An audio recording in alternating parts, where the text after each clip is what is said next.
بسم الله الرحمن الرحیم و عهدنا الی ابراهیم و اسماعیل ان طهر بیتی للطائفین والعاکفین والرکع السجود.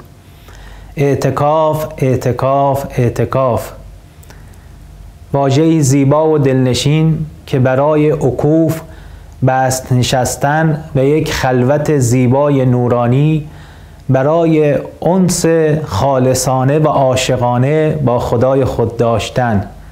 چرا که انسان همواره در طول مسیر زندگی به این خلوت انس نیازمند است.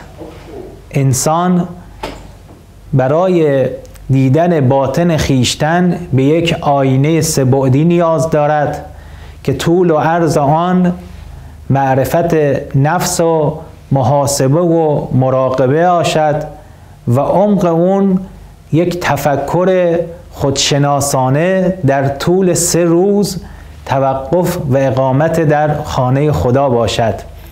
اعتکاف یک عبادت جامع است.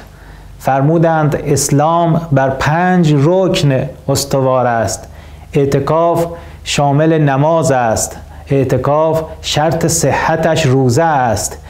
اعتکاف دارای عبادت جامعی مثل حج و مثل ولایت است و در واقع اعتکاف یک نوع پرداخت زکات جان است. این است که ما همواره به اصل اعتکاف نیازمندیم و اعتکاف را یک سنت محمدی و عطیه الهی می‌دانیم که برای طی مسیر بندگی در طول زندگیمون بارها و بارها میتونیم تجربه کنیم.